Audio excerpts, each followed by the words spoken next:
Master का कहत हूँ हीरो कहत बा हीरोइन से, हीरोइन कहत बा हीरो से। हम कही लगवैयन से कि तेरी मोहब्बत ने दिल में मुकाम कर दिया, तेरी मोहब्बत ने दिल में मुकाम कर दिया, तेरी मोहब्बत ने दिल में मुकाम कर दिया। हाँ, मैंने भी अपना दिल जा तेरे नाम कर दिया, तेरी मोहब्बत ने दिल में मुकाम कर दिया, तेरी मोहब्बत ने दिल में मुकाम कर दिया, तेरी मोहब्बत ने दिल में मुकाम कर दिया। याद रहे एक बात, वीर गीत बाप देशभक्ति गीत राष्ट्रीय कि चाहे कर दे कलम सर सिरोही समर, बन के बादल ही बारूद बरसे भले, हम जिएंगे मरेंगे वतन के लिए, जल जला जैसे जालिम जमाना जले, हंस के फांसी बझूले फरिश्ते फिदा, उनके लोहू में ललकार में जोश था, आए भोपाल बन काल बैरी का हम, घोष अरविंद बागी का उद्घोष था।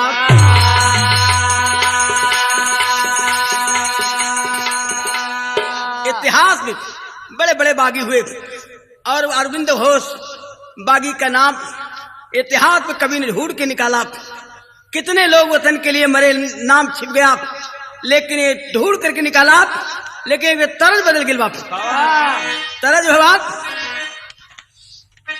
अरे उठो मुसलमान नमाज पढ़ लो, अभी मेरा सर कटा नहीं है, उठो मुसलमान नमाज पढ़ लो, अभी मेरा सर कटा नहीं है, उठो मुसलमान नमाज पढ़ लो, अभी मेरा सर कटा नहीं है।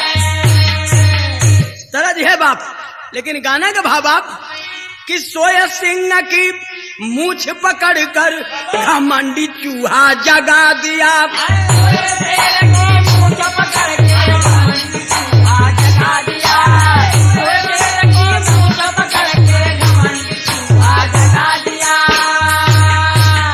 सोए सिंह की मूछ पकड़ कर घमंडी चूहा जगा दिया, अरे ताजबाद बिल्ली का बच्चा आग जिगर में लगा दिया, ताजबाद बिल्ली का बच्चा आग जिगर में लगा दिया, ताजबाद बिल्ली का बच्चा आग जिगर में लगा दिया।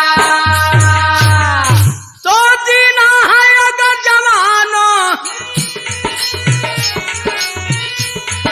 वाह लगा ला भैया, जीना है अगर जवानों,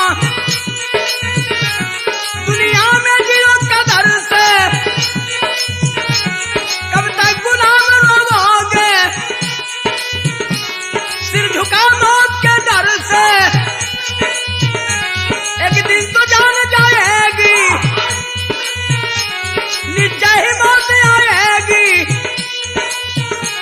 रोएगी हम सबकी माँ, गुलाम ही रह जाएगी, निकले सरबात के सरिया, बागी बन के बनमाली, हर गिरना हटेंगे पीछे, बरसे रंगों दुनाली, भोपाल बैंक में घुसकर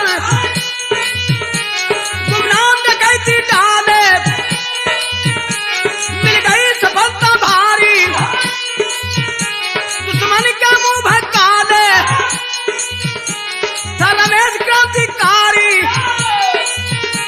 गोरों से मिला झंकारी, हम जरूर करवा देंगे बागियों की गिरफ्तारी।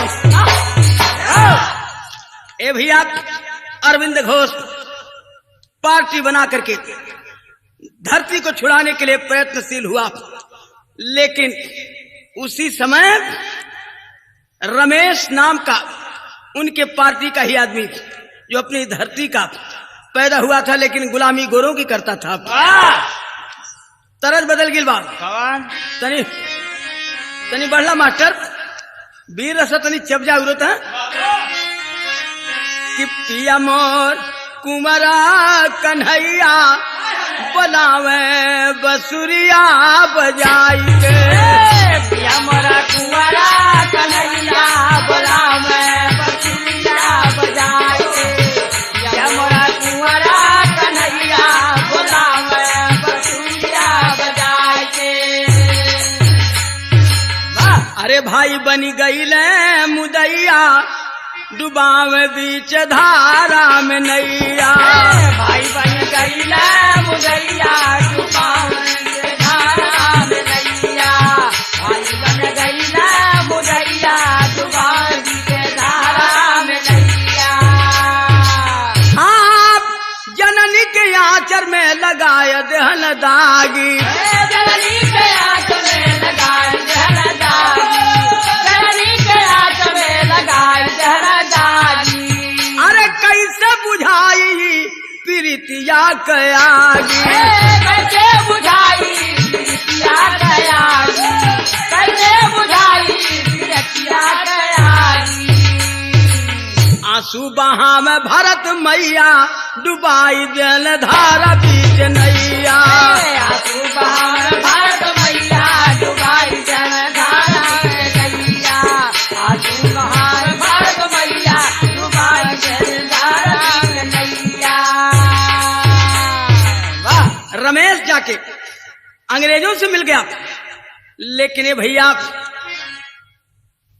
अरविंद घोष जब मिला है रमेश से और पता पा गया कि ये अंग्रेजों से मिला हुआ है, तो अरविंद घोष कह रहा रमेश से, का हो एक बात तरज बदल गई बात तरज जो है बात। अरे चाहता बसंत उड़ा लगा रदी रे मोरी देहिया भैला बापी रदी रे मोरी देहिया भैला बापी रदी रे मोरी देहिया भैला बापी रदी रे मोरी देहिया भैला बा।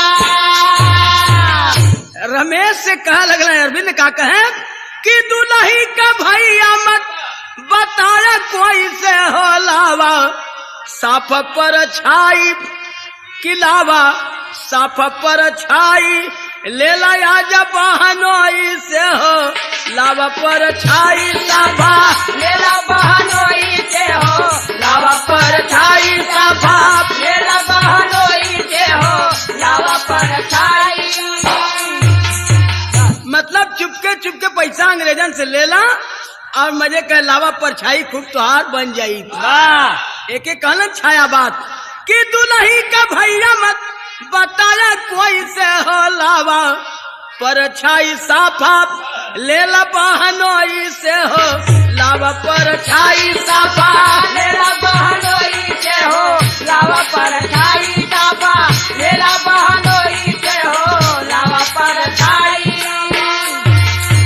कि जौने हाथवा से बेचला देसवा कमाटी वही हाथ ले हम दहेजवा में काटी चली नहीं ताई तुहरे ऐसन पद गोई से हो लावा पर छाई साफा लेला बहनोई से हो लावा पर छाई साफा लेला बहनोई से हो लावा पर छाई साफा लेला बहनोई से हो लावा पर छाई। तरज बदल गिल बाप ए भैया तरज जो है बाप कि अपने बलमुआ की चोरी गोरी मांग घून घुनवा अपने बलमुआ की चोरी गोरी मांग घून घुनवा। अपने बलमुआ की चोरी गोरी मांग घून घुनवा। ए भैया तनी बढ़ला मास्टर या कि पौआ पगिर के पुकार पौआ पगिर के पुकार लगल या सुधार मुदैया। पौआ पर लागे पुकारे लगल या सुधार मुदैया। पौआ पर गिर के पुकारे लगल या सुधार मुदैया। कि सब कोई बाधे न हिम्मत कहाँ थी, ममता न जान मतलबवा का साथी। ममता न जान मतलबवा का साथी। ममता न जान मतलबवा का साथी। अरे मांगे जिनगिया उधार, मांगे जिनगिया उधार, लगल या सुधार मुदैया। लगल जिनगिया उधार, लगल या सुधार मुदैया। मांगे जिनगिया उधार, लगल या सुधार मुदैया। अरविंद घोष के गोले पर रमेश गिर के रोवे लगलन। कहल हा कि पवन है वतन है तू मरने वाले, वतन है तू मरने वाले, जीवन की करते चाह नहीं, प्रेमी पागल परवानों को जलने की है परवाह नहीं। तमतमा उठे अरविंद घोष, दुश्मन को उड़ा दो गोली से, अब गुलामी दुल्हन युवक, गुलामी दुल्हन युवक रही आजादी माँ के डोली से। मत सही है ए भैया, बगावत बिन आजादी ना मिली। अरविंद ऐलान किलन कह रहे बगावत बिन आजादी ना मिली, बागी बिगुल बजा के दिए मौत को दावत। अरे बागी बिगुल बजा के दिए मौत को दावत, बगावत बिन आजादी ना मिली। बागी बिगुल बजा के दिए मौत को दावत, बागी बिगुल दावत ना। बागी बिगुल बजा के दिए मौत को दावत, बगावत बिन आजादी ना मिली। कल हम कि क्रांति के दूत को पकड़ लिए, चलकर कुपात अंग्रेज असल, खामोश हुए ना घोष कभी, कर दिए जेल में उथल पुथल। जेलर से शंकर राय कहे बागी के साथ यह अन्याय किए, आंखें निकाल टंगवा के पेड़ में जिंदा ही जलवा दिए। अरविंद का बेटा मुकुंद जब पढ़कर स्कूल से आया है, माता रोती बरसे मोती, बालक हौसला बढ़ाया है। अरविंद घोष को अंग्रेज गिरफ्तार कर लेते हैं और गिरफ्तार करके आंखें निकलवा के पेड़ में लाश टंगवा देते हैं। अरविंद का बेटा मुकुंद जब स्कूल से पढ़ के आया, माँ रो रही थी। माँ के सामने लड़का पूछ रहा है कि काहे भरल माई तोरी अखिया में नीर हो, काहे भरल माई तोरी अखिया में नीर हो। काहे भरल माई तोहरे अखिया में नीर हो, काहे भरल माई तोहरे।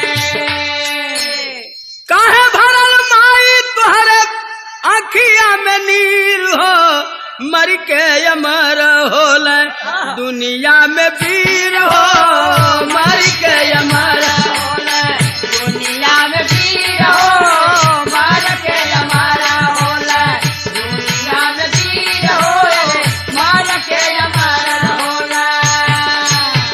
अरे जननी कहली नाही मरली, जननी कहली नाही मरले का दुखवा।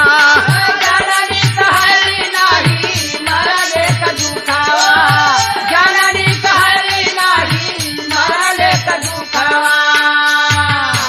अरे पिजरा में पंछी के जदिया का भूख बा, पिजरा में पंछी के जदिया का भूख बा, पिजरा में पंछी के जदिया का भूख बा। अरे पीरमा मही के कहिया कट जा नजीर हो, मर के अमर होल दुनिया में वीर हो, मर के अमर होल दुनिया में वीर हो, रे मर के अमर होल। ए भैया, माँ के सामने बेटा कह रहा है कि माँ मरने के बाद हमारे वतन के बहादुर वीरों में नाम लिखाते हैं, उनका इतिहास अमर होता है, तू रोना मत। माँ कह रही है कि रे बेटा मैं मरने के दुख से नहीं रो रही हूँ, मुझे तो भारत माँ की गुलामी खल रही है कलेजे में। और जब तक माँ आजाद नहीं होगी तब तक मेरे आंसू नहीं पोछे जाएंगे। ए भैया तरज बदल गई बाप, कौन तरज वही बात के अच्छा सिला दिया तूने मेरे प्यार का, यार नहीं लूट लिया घर यार का। अच्छा सिला दिया तूने मेरे प्यार का, यार नहीं लूट लिया घर यार का। अच्छा सिला दिया तूने मेरे प्यार का, यार नहीं लूट लिया घर यार का। अरे बोला है मुकुंद सुना माई हमारी, विदा कर बेटावा के बाद पगड़ी। बोला है सुना माई हमारी, विदा कर बेटावा के बाद पगड़ी। बोला है मुकुंद सुना माई हमारी, विदा कर बेटावा के बाद पगड़ी। अरे दूध वाला कर्जा हम जंग में चुकाएंगे। कहता है कि माँ, पिताजी जिस रास्ते चल करके फिदा हुए हैं उसी रास्ते पर हमें चलने का आदेश दे दे। दूध वाला कर्जा हम जंग में चुकाएंगे, दुश्मन के बदे तलवार बन जाएंगे। दुश्मन के बदे तलवार बन जाएंगे, दुश्मन के बदे तलवार बन जाएंगे। अरे कही अले गोरी की कचली जबरी, विदा कर बेटावा के बाद पगड़ी। चली जबरी, विदा कर बेटावा के बाद पगड़ी। चली जबरी, विदा कर बेटावा के बाद पगड़ी। अरे भेसवा बदल नीज देशवा में घूमे लगल, अरे खोज लागल अपन शिकर रे शिकरिया। पतवा लगा के पहुंचा जेलर के ठेकाना हो, मांग भी का सुधा, मांग भी का सुधा बन के आज हो भिखरिया। निहसन तान सुधा मुकुंद पर मोही गईली, धर्म का बेटा बोला देहली नौकरिया। ए भैया भेष बदल के अरविंद का बेटा मुकुंद पहुंचा है। जो जेलर फांसी झुलाया था अरविंद को, उस जेलर के दरवाजे पहुंचा। जेलर की औरत का नाम था सुधा, और सुधा के दरवाजे जब जा करके नौकरी मांगने लगा भेष बदल के गरीब बन करके, तो निहसंतान सुधा मुकुंद पर मोही गईली, धर्म का बेटा बोला देहली नौकरिया। जेलर की औरत सुधा मुकुंद के स्वरूप को देख के उसे धर्म का बेटा मान के अपने घर में नौकरी दे देती है। तो धीरे धीरे बीती गईले 4 महीना किया घात रात में मुकुंद बाला करिया। जिस काम के लिए घर से निकला था, आज जेलर के घर में 4 महीना नौकरी करते हो गया। अब एक रोज वो हिंदुस्तानी पानी हिलोर मारने लगा कलेजे में, और 4 महीने के बाद एक रोज किया क्या कि कर में पिस्टल उठा लिया सैलानी वतन के पानी पर। अरे बाप का बदला मांगत बा कुर्बानी वतन के पानी पर। बाप का बदला मांगत बा कुर्बानी वतन के पानी पर। बाप का बदला मांगत बा कुर्बानी वतन के पानी पर। अरे कर में पिस्टल उठा लिया सैलानी वतन के पानी पर। अब बाप का बदला मांगत बा कुर्बानी वतन के पानी पर। बाप का बदला मांगत बा कुर्बानी वतन के पानी पर। बाप का बदला मांगत बा कुर्बानी वतन के पानी पर। बाप का बदला मांगत बा कुर्बानी वतन के पानी वतन के पानी पर। बाप का बदला मांगत बा कुर्बानी वतन के पानी। बाप का बदला मांगत बा कुर्बानी वतन के पानी पर। ए भैया पिस्तौल ले लिया है और जेलर सोया है। कहा कि आज जेलर को मार के अपने बाप को बदला ले लूंगा। लेकिन जब पिस्टल उठाया है, एक बात उसके दिल में आ गई कि सोचा मुकुंद कैसे मन में, सोचा मुकुंद कैसे मन ही है जा सो मैया हो। वासुदेव के बदले नंद के मरी है अगर कन्हैया हो, धर्म का माता रोई है सुधा भवानी, वतन के पानी पर नमक खाए के हमसे होई नदानी, वतन के पानी पर नमक खाए के हमसे होई नदानी, वतन के पानी पे नमक खाए के हमसे होई नदानी, वतन के पानी पे नमक खाए के हमसे होई नदानी, वतन के पानी, वतन के पानी पे नमक खाए के हमसे होई नदानी, वतन के पानी पे नमक खाए के हमसे होई नदानी, वतन के पानी पे। सोचे लगलन धर्म की माँ जेलर की औरत मेरी माँ बन गई है, जेलर की औरत मेरी माँ बन गई है और उसका नमक खाया हूँ। 4 महीने मुझे वो खिलाई पिलाई बेटा बना करके, आज उसके पति को मार दूंगा तो भी दोष होगा। दोनों बात सोच रहे हैं कि बाप का बदला जो न लिया वो बेटे की जिंदगी बेकार है, लेकिन धर्म की माँ का सुहाग गुजार दिया तो वह बेटा भी बेकार है। दोनों बात के दिल में खल रही है, लेकिन क्रोध का अग्निया पर पड़ी गई लपनिया ये भैया, क्रोध के अग्निया पे पड़ी गई लपनिया ये भैया, क्रोध के अग्निया पे पड़ी गई लपनिया ये भैया। रोवला भवानवा सुगनवा लचार, मौका पाके लेहली नाही बाप का बदलवा ये भैया, कैसे मुंह देखई जाके माई के दुआर।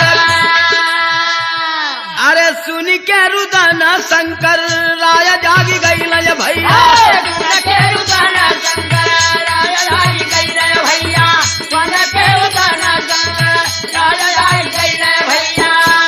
पूछल करनवा देख हाथ हथियार, बैठ के खड़ा होकर के उस जेलर के चारपाई के पास रोने लगता है वो मुकुंद, और तब तक जेलर की नींद टूट जाती है। देखा है जेलर कह रहे मेरे चारपाई के पास रिवॉल्वर लेके तैयार है, लेकिन आंख से आंसू बह रहा, इसका क्या मतलब है? जेलर शंकर राय पूछने लगे कि सही सही बातिया माँ कुंद तब बतौला ये भैया, सही सही बातिया माँ कुंद तब बतौला ये भैया, सही सही बातिया माँ कुंद तब बतौला ये भैया। जेलर शंकर राय कहते हैं कि रे लड़के पिस्तौल लेके मेरे कमरे में आ गया, मेरे चारपाई के पास, क्या मुझे मारना चाहता है? लेकिन तू रो क्यों रहा है? मार भी नहीं रहा, रो रहा है। तो सही सही बातिया माँ कुंद तब बतौला ये भैया, सही सही बातिया माँ कुंद तब बतौला ये भैया, सही सही बातिया माँ कुंद तब बतौला ये भैया। मुकुंद कहने लगा कि जेलर यादव तोहरे बा जीवन के ही धिक्कार, अरे जेलर साहब तोहरे जीवन के अधिकार, तोहरी मतरिया गुलामिया में रोवे भैया, तोहरी मतरिया गुलामिया में रोवे भैया, तोहरी मतरिया गुलामिया में रोवे भैया। गोरी दुल्हनिया का भैला ताबेदार, कहलत कि जेलर साहब तोरे जिंदगी के धिक्कार बाप, क्या धरती माता गुलाम होकर के रो रही है और तू अंग्रेजों ने गुलाम बन के जिंदगी बितावत हुआ? ए भैया तो मेरे बाप को आपने फांसी झुलाया है, मैं आपको मारने आया था, लेकिन आपकी दुल्हन ने मुझे बेटा बना लिया है, यही बात सोच के रोने लगा हूँ। और दोनों भाव मेरे दिल में उठ रहे हैं कि आपको मार दूं या छोड़ दूं।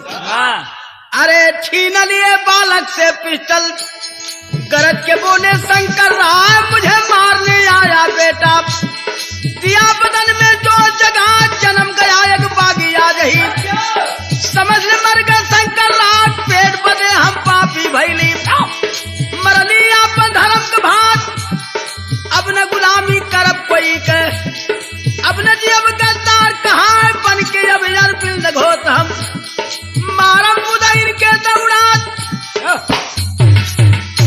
शंकर राय उसके हाथ से पिस्तौल ले लेते हैं और कहते हैं कि बेटा जोश जगा दिया, इस सोए हुए भारतीय के हृदय में चेतना जगा दिया, समझ ले कि अंग्रेजों का गुलाम जेलर शंकर राय मर गया और आज एक नया बागी पैदा हो गया, और जो कि तेरे पिता की जगह ले लिया।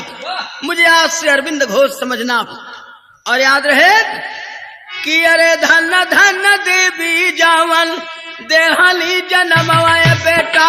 धन धन देवी जावा देहाली जन्मवाए बेटा। धन धन देवी जावा देहाली जन्मवाए बेटा। अरे वही देवी कह देवा दर्शन एक बार,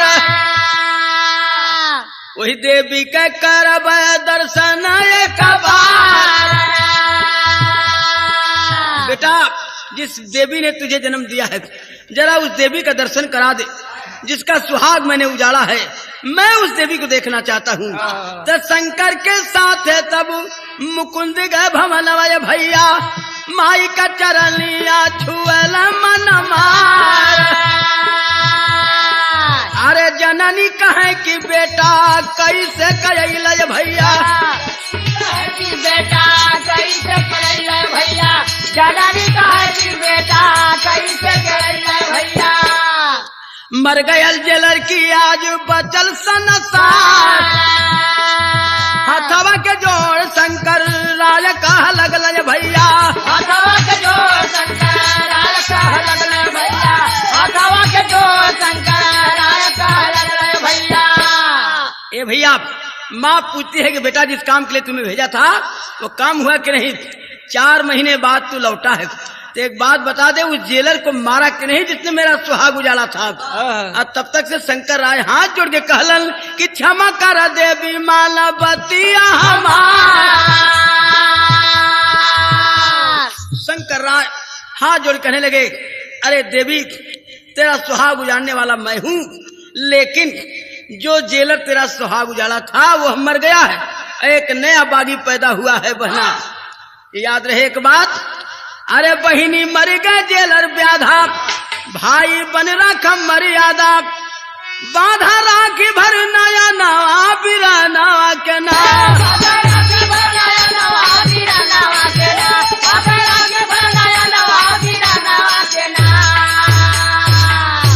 पुनर्जीवन पाए भैया बहनाया रति उतारी, खा कसम राखी का शंकर भैला क्रांतिकारी, भारी गुजल बायल नवा बिरा नवा कना। भारी गुजल बायल नवा बिरा नवा कना। भारी गुजल बायल नवा बिरा नवा कना। पकड़ लिए अंग्रेज सिपाही शंकर दिए कबूली, 17 सितंबर 42 को चढ़ गई है उसूली, भूली कैसे हिंदुस्तानवा बिरनवा के नाम। भूली कैसे हिंदुस्तानवा बिरनवा के नाम। भूली कैसे हिंदुस्तानवा बिरनवा के नाम। गुरु बिहारी गुरु गणेश गुरु रामलाल गुणकारी, स्वर्ग से चंद्रिका कवि पंचंजी बने पुजारी। अरे बगावत बिनी आजादी ना मिली, राम कवि सतगुरु के सी